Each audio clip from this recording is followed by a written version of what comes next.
Today I want to talk about how a grocery store ends up in your neighborhood.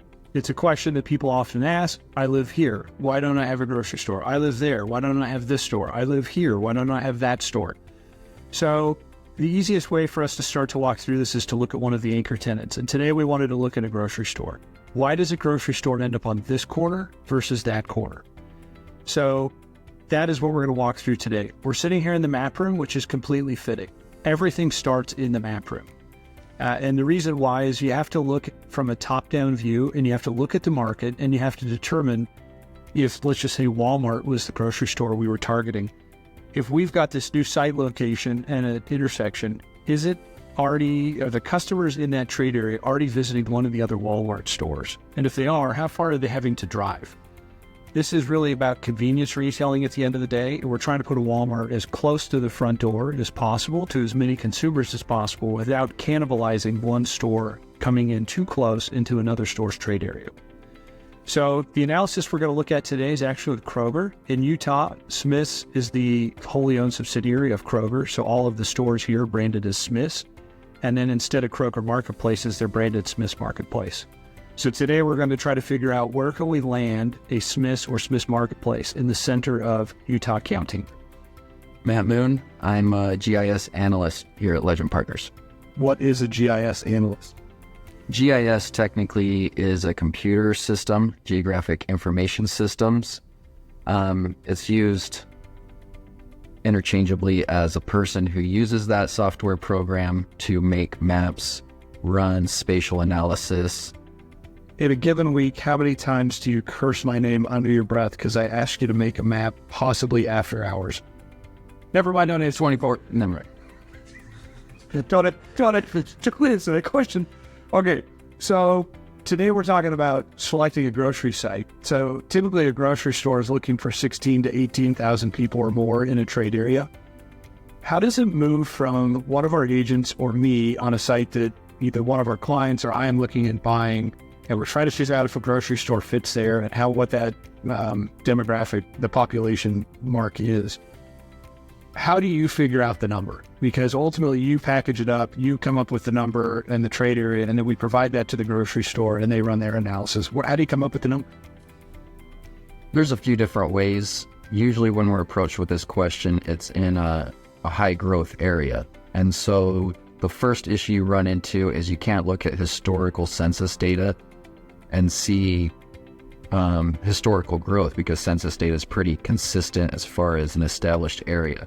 So you kind of have to think of outside of the box and start looking at development areas. You kind of have to talk to the county or the city or the municipality, try and get some permit numbers, try and get some master planned site materials where you can kind of get unit counts.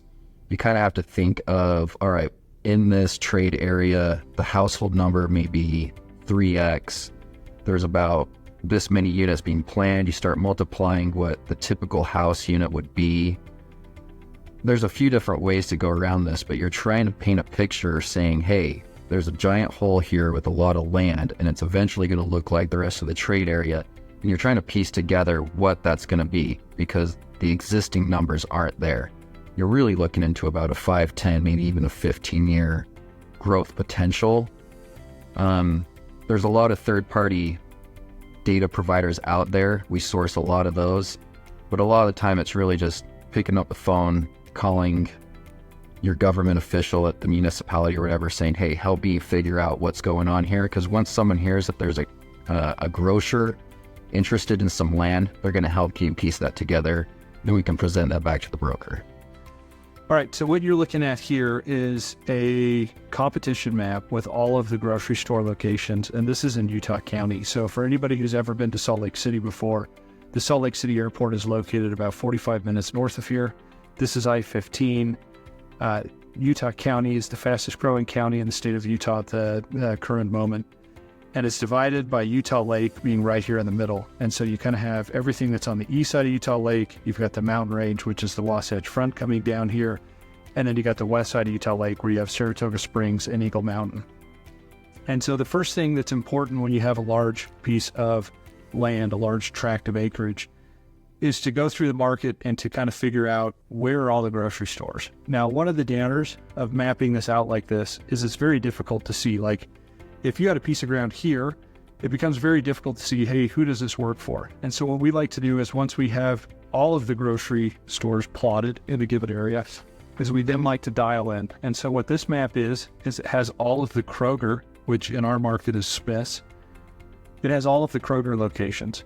You can see here, the yellow ring is around a traditional store. So this is more like the 50 to 70,000 foot footprint. For Smith's, that's usually a 65,000 square foot store. And that's a 1.5 mile radius ring. The larger circles, and what Smith's has been building more of late in our state, are the Smith's Marketplace. There we have a 3 mile radius. Much bigger draw around that marketplace. They do a lot of the hard and soft goods. And so you just have a lot of the additional materials. Smith's hasn't been doing as much expansion with the smaller footprint. And so what our thesis was today is we were looking at some stuff through central Utah County, and we were trying to determine, is there spacing to put a Smith's Marketplace in? And what's interesting is the way they often will look at that is if they're really looking at the holes in between the Smith's Marketplace locations and then trying to not land on one of the Smith's radius circles. And so you can see here, it looks like there is potential good viability for a Smith's Marketplace in central Utah County.